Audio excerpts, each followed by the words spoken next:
my right lane, but I started in the DA's office in Montgomery County when I was 23. So I was the youngest assistant DA ever.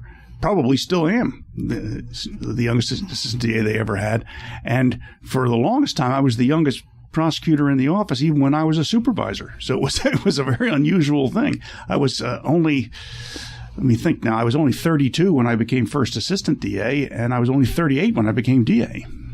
So you've always been the youngest, yeah, in everything. Well, I'm 56. I've been a lawyer for 32 years. yeah. And what was the best part of the job? Well, the wonderful people that we worked with. District Attorney Marino, when he became the boss and took over for Mr. Waters, who had been a political appointee and part of the political system, he transformed the office from the politically oriented office that it was, where not necessarily everybody we hired was the best available person, to hiring only the top talent. And but he was DA for 12 years, and the last 6 of those I was the number 2 guy, and then I was DA for 8 years after that. So you had 20 years of almost identical type of leadership, even though our personalities are different. The way we went about things was the same as far as rewarding talent and ability. So people fought to be assistant DAs. They fought to be county detectives. They fought to be on our staff. They were always the very, very top people, and they competed against the bad guys to demonstrate how much better we were than they were. I just had enormous respect for those people, not just because of their professionalism, but because I recognized that the work that they did made me look good. And I always told them that. That's an important lesson, is to surround yourself by smarter people whenever possible, and let them shine and make you look good. What was the hardest part of the job? The hours, and as I got further along, really, the last year I was first assistant when I was running for office was very difficult for me because I had no idea of the viciousness of politics, which, of course, has only exponentially gotten worse since that time. Up to that point, all of the political hassle of being an elected official, D.A. Marino handled and sheltered the rest of us from that. But once I became DA and had to deal with politics, it was very, very difficult. There was, when I ran for Attorney General in 2004. Out of 1 million votes cast, I lost by 50,000 votes. So 25,000 people changed their mind, and I would have been elected Attorney General, and presumably would have then been elected governor, like Tom Corbett, who defeated me, and would presumably have been reelected governor and would be governor today. So you wonder about the way politics works, and a couple of changes here or there. How would that have changed the outcome of my career and changed the outcome of politics in the state? And the most difficult thing was navigating the political minefields, and running a statewide campaign in 2003, 2004 was just absolutely awful. Well, there seems to be a lot of that butterfly effect in your life with different things. And have you thought about potentially running for governor in the future? No, I haven't. When it became evident to me that Governor Corbett had absolutely no chance at all of being reelected, I tried to suggest to the party that maybe they had made a mistake in making him Attorney General and should come back to me. But they knew he was going to lose. But the answer was, he's going to be governor the next 2 years, and we don't want to tick the guy off. So we're not going to switch horses. So they stayed with him, and as history shows, he got his head handed to him. But see, you've said statements like that could seem out of context to be presumptuous or arrogant, but they're right.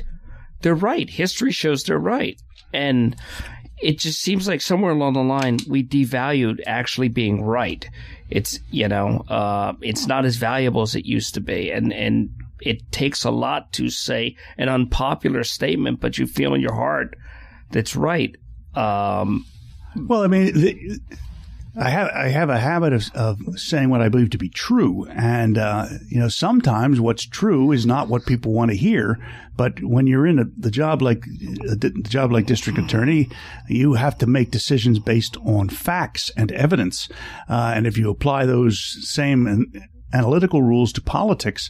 Remember that the Republican Party is a minority party in Pennsylvania and has been for decades. So the only way a Republican is going to be elected statewide to a statewide office is if the Republican Party finds a way to appeal to the voters in the 5-county southeastern part of the state where 40% of the electorate lives. So as soon as the Republican Party moved away from Southeast candidates for statewide office, they began to lose statewide elections. And the only of the, if you count the governor, the lieutenant governor, the 3 row officers, and the 2 U.S. senators, so that's 7 people, 6 of them are Democrats. And only Senator Toomey from the Lehigh Valley, sort of the greater Southeast, is the only one who's been able to hang on.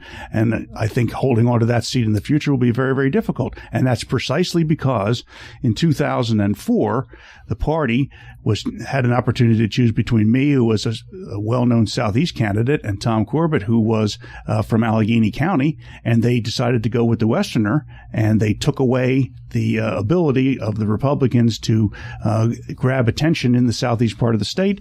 Art Inspector switched parties and then ultimately died, and it will be a very, very long time, if ever, that the Republicans win another statewide election.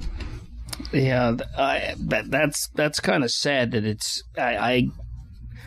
You made a really interesting statement there about because I was about to say it as you were saying it, but the fact that the district attorney, his job is just truth, and that's almost the opposite of politics, and that's why you speak your mind, and it's sad that we're not making the choice that's best. We're making it based on parties and politics. Well, when you're the district attorney, you cannot make a decision based on what the electorate wants to hear.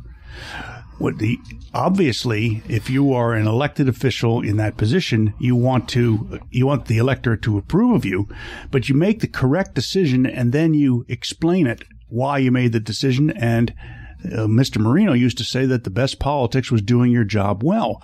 Well, I think that we've gotten away from that. At least some public officials, some candidates for district attorneys and people who got elected district attorney have decided that it was more important to appeal to the public than it is to do what's right. And over time, that will erode confidence in the ability of the office in the eyes of the public, because they won't win cases, and they won't solve the cases that they should solve, because they're too interested in appealing to the public's populist type arguments. Some of the complaints about President Trump, that he's a populist appealing to popular arguments. Well, in electoral politics involving other offices, that's one thing. But when it involves public safety and right and wrong, you can't do that as the district attorney. You can't be influenced by the populace. You have to do what the law requires, or you end up with cases that can't be won. Do you think that, and I think I know the answer is, do you think that social media has diverted attention and giving people accountability to just this vast nothingness in some way, that pressures that maybe weren't on you as strong as they're on some of your successors? Well, I think that the prevalence of social media, it flames public opinion, and district attorneys should not be, but some candidates for district attorney or people who are serving for district attorney are susceptible to pressures to react to social media because they want to be popular and want to be reelected, and that's a slippery slope, because your oath is to enforce the Constitution, preserve, protect, and defend the Constitution of the United States and the Constitution of the Commonwealth of Pennsylvania, and discharge the duties of the office with fidelity. It has nothing to do with pleasing the public. What do you think made you good at the job? Well, my entire life, I've looked at everything as a problem to be solved and applied logic to the problem. The law is a very logical thing. It's not to say that courts don't get it wrong. Sometimes they certainly do, and I've seen a lot of weird things happen, mostly in the last 10 years, but a lot of weird things happen in court. But by and large, the justice system does work. Both criminally and civilly. And by and large, you can figure out, if you don't know exactly what the law is, you can figure out what it probably is based on applying a series of rules that are learned in school and over time. And that's what I used to do. I tried to bring a practical approach to making decisions based on law and evidence, and I wouldn't allow any other factors to enter into my decision making. My mind was wired precisely that way, so that it made me very capable at the job that I was assigned, but very poor as a political candidate. Right, and I think that your deficit as a political candidate is exactly what makes somebody valuable as a political candidate in the real world, not in the popular world, but you get elected based on popular vote, which is unfortunate. In doing your job, you said you miss it, but you don't miss you obviously don't miss the disruptive part of it to your life. When you slowed down in doing it, did you have trouble adapting back to not being disruptive? I know that in different aspects of emergency services, there was one thing that I did when I did a weekend shift that started on Friday night, and then I stopped doing it, and I found for years I would not do anything on Friday night out of habit from having that shift, and I couldn't. And then finally somebody just shook me and said, you don't have to do that anymore. Did you have any trouble adapting to having that normalcy in your life? I miss the excitement and the charge of that we would get when there was something that some awful crime that we needed to solve, and the camaraderie that went along with that. But I did not miss, and I never have missed, getting out of bed in the middle of the night and driving to some place before we had GPS and all that other stuff, and you had to figure out where the heck to go. I remember distinctly, shortly after it was no longer my job to go to every place where somebody was found dead as a result of a criminal act, I remember the phone rang in the middle of the night. My wife would have a ton of these stories. You ought to have her on, is really what I'd have on. Because, just to digress, one time I got a call in the middle of the night, and she could hear in the telephone that I had given permission for the police to kill someone. And I rolled back over and went back to sleep. She wakes me up. She says, "Did you just tell the police that they could kill someone?" I said, "Yeah." And she said, "Well, how can you make such a decision without knowing what's going on?" I said, "Well, they told me." She said, "Well, what happened?" I said, "Well, the guy's barricaded in the house, and he's firing compound bow arrows, and he just missed a police lieutenant from Hatfield that was a friend of ours, but buried the shaft right next to his head." And at that point, the police chief calls and says, "Can we kill this guy?" I says, "Absolutely, you can." It turns out they didn't. They threw shock grenades in there. And when they went in, he's laying there with blood coming out of his eyes and his ears and his nose.